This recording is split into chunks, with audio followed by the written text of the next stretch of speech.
আমার যে সকল স্নেহের ছাত্রছাত্রীরা এবছর অর্থাৎ 2025 শিক্ষাবর্ষে বর্ধমান ইউনিভার্সিটির অন্তর্গত বিএ সেকেন্ড সেমিস্টার করছো এবং যারা মেজর পেপার হিসাবে এডুকেশন অর্থাৎ শিক্ষা বিজ্ঞান সাবজেক্টে নিয়েছো, তোমাদের জন্য আজ আমি গুরুত্বপূর্ণ সাজেশন নিয়ে হাজির হয়েছি। এই প্রশ্নগুলি খুব ইম্পর্টেন্ট। তোমরা এই প্রশ্নগুলি ভালোভাবে তৈরি করো, তাহলেই এখান থেকে তোমরা প্রশ্ন কমন পেয়ে যাবে। আজ আমি তোমাদের এই ভিডিওর মাধ্যমে এডুকেশন মেজরের 10 এবং 5 নম্বরের গুরুত্বপূর্ণ প্রশ্নগুলি তুলে ধরছি। তাহলে চলো তোমাদের গুরুত্বপূর্ণ 10 এবং 5 নম্বরের প্রশ্নগুলি দেখে নেওয়া যাক।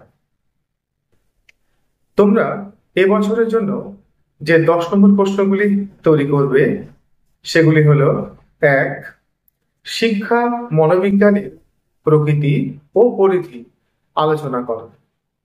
এই প্রশ্নটি যেমন তোমাদের 10 নম্বরের জন্য ইম্পর্টেন্ট, তেমনি 5 নম্বরের জন্য ইম্পর্টেন্ট। যদি তোমাদের এই প্রশ্নটি 5 নম্বরের জন্য আসে, তাহলে হয় শুধুমাত্র শিক্ষা মনোবিজ্ঞানের প্রকৃতি এইভাবে আসতে পারে, বা আসতে পারে শিক্ষা মনোবিজ্ঞানের পরিধি আলোচনা করো। কেমন? এবার চলো দ্বিতীয় প্রশ্ন: শিক্ষা মনোবিজ্ঞান কাকে বলে? শিক্ষা মনোবিজ্ঞানের সঙ্গে শিক্ষার সম্পর্ক আলোচনা করো। অথবা এই প্রশ্নটি তোমাদের এইভাবেও আসতে পারে: শিক্ষা মনোবিজ্ঞানের সংজ্ঞা দাও। আধুনিক শিক্ষাক্ষেত্রে মনোবিজ্ঞানের গুরুত্ব বা উপযোগিতা আলোচনা করো। এবার চলো পরের প্রশ্ন: স্কিনারের সক্রিয় অনুবর্তন তত্ত্বটি ব্যাখ্যা করো এবং শিক্ষাক্ষেত্রে এর গুরুত্ব বা প্রয়োগ বা তাৎপর্য লেখো। অথবা এই প্রশ্নটি তোমাদের এভাবেও আসতে পারে: স্কিনারের সক্রিয় অনুবর্তন তত্ত্বটির বৈশিষ্ট্য উল্লেখ করো এবং শিক্ষাক্ষেত্রে এই তত্ত্বটির প্রয়োগ বা শিক্ষাগত তাৎপর্য আলোচনা করো। কেমন? এই প্রশ্নটি কিন্তু এবছরের জন্য খুব ইম্পর্টেন্ট। এই প্রশ্নটি তাই তোমরা খুব ভালোভাবে তৈরি করে রাখবে। কেমন?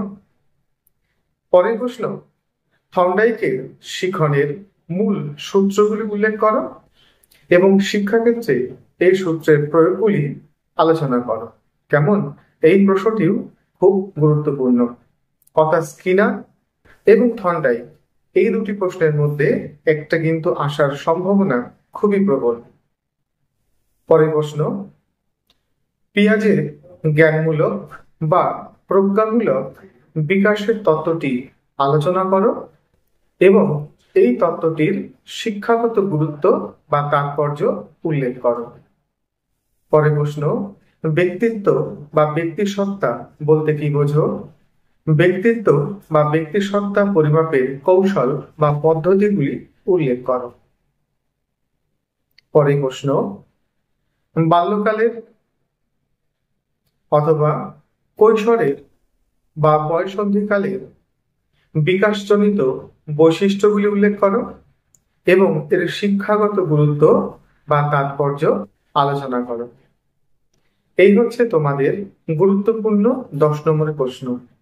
এই প্রশ্নগুলি তোমরা ভালোভাবে তৈরি করবে, তাহলে এখান থেকে তোমরা প্রশ্ন কমন পেয়ে যাবে। এবার চলো এবছরের জন্য গুরুত্বপূর্ণ 5 নম্বরের প্রশ্নগুলি দেখে নেওয়া যাক। 5 নম্বরের জন্য তোমরা যে প্রশ্নগুলি তৈরি করবে সেগুলি হলো: 1, শিক্ষা মনোবিজ্ঞান একটি প্রয়োগমূলক বিজ্ঞান, ব্যাখ্যা করো। এই প্রশ্নটি তোমাদের এভাবেও ঘুরে আসতে পারে: শিক্ষা মনোবিজ্ঞানের প্রকৃতি বা স্বরূপ আলোচনা করো। অথবা প্রশ্নটি এভাবেও তোমাদের আসতে পারে: তুমি কি মনে করো শিক্ষা মনোবিজ্ঞান একটি পৃথক বিষয়, তা আলোচনা করো। দেখো, তোমাদের জন্য যে প্রথম প্রশ্নটি 10 নম্বরে দেওয়া ছিল, শিক্ষা মনোবিজ্ঞানের প্রকৃতি ও পরিধি আলোচনা করো, ওই প্রশ্নের উত্তরটি করলেই তোমাদের কিন্তু এখানে উত্তরটি হয়ে যাবে। কেমন? এবার চলো পরবর্তী প্রশ্নটি দেখে নেওয়া যাক। পরের প্রশ্ন, শিক্ষা মনোবিজ্ঞানের গুরুত্ব বা প্রয়োজনীয়তা আলোচনা করো। তোমাদের দ্বিতীয় যে 10 নম্বর প্রশ্নটি ছিল, শিক্ষাক্ষেত্রে মনোবিজ্ঞানের গুরুত্ব আলোচনা করো, ওই নোটটি করলেই কিন্তু তোমাদের এই 5 নম্বরের নোটটি তৈরি হয়ে যাবে। আলাদা করে তোমাদের আর এই নোটটি তৈরি করতে হবে না। কেমন? পরের প্রশ্ন, প্রাচীন অনুবর্তন তত্ত্বের মূল নীতি বা বৈশিষ্ট্যগুলি আলোচনা করো। পরের প্রশ্ন, শিক্ষণের ক্ষেত্রে প্রাচীন অনুবর্তন তত্ত্ব এবং সক্রিয় বা অপারেন্ট অনুবর্তন তত্ত্বের মধ্যে একটি তুলনামূলক আলোচনা করো। এই প্রশ্নটি তোমাদের এইভাবেও আসতে পারে যে প্রাচীন অনুবর্তন তত্ত্ব এবং স্কিনারের সক্রিয় অনুবর্তন তত্ত্বের মধ্যে পার্থক্য আলোচনা করো। পরের প্রশ্ন, শিশুর শিক্ষায় প্রাক্ষবিক বিকাশের গুরুত্ব আলোচনা করো। পরের প্রশ্ন, শ্রেণীকক্ষে শিক্ষণ পরিবেশে ব্যক্তি বৈষম্যের গুরুত্ব লেখো। পরের প্রশ্ন, শিখন সঞ্চালন কাকে বলে? শ্রেণীকক্ষে শিখন সঞ্চালন কিভাবে সম্ভব? এক্ষেত্রে শিক্ষকের ভূমিকা আলোচনা করো। কেমন?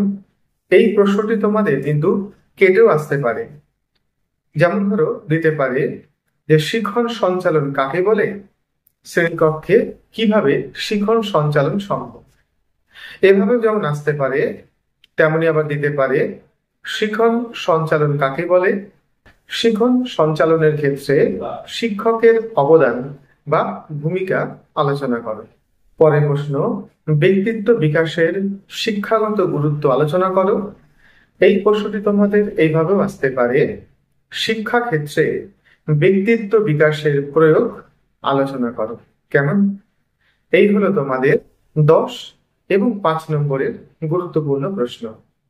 এই প্রশ্নগুলো খুবই ইম্পর্টেন্ট, তাই তোমরা যারা মেজর পেপার হিসাবে এডুকেশন বা শিক্ষা বিজ্ঞান সাবজেক্ট নিয়েছো, এই প্রশ্নগুলো ভালোভাবে তৈরি করতে শুরু করে দাও। এখান থেকে তোমরা প্রশ্ন কমন পেয়ে যাবে। কেমন? যদি তোমাদের এই ভিডিওটি ভালো লেগে থাকে তাহলে অবশ্যই একটি লাইক করো এবং বন্ধুদের মাঝে বেশি বেশি করে শেয়ার করে দিও। আর হ্যাঁ, চ্যানেলটিকে তোমরা অবশ্যই সাবস্ক্রাইব করে রেখো, কারণ পরবর্তী ভিডিওতে আমি তোমাদের জন্য গুরুত্বপূর্ণ সংক্ষিপ্ত প্রশ্ন নিয়ে হাজির হব। কেমন? তাহলে আজ চলি, আবার দেখা হবে পরবর্তী ভিডিওতে। ভালো থেকো, সুস্থ থেকো।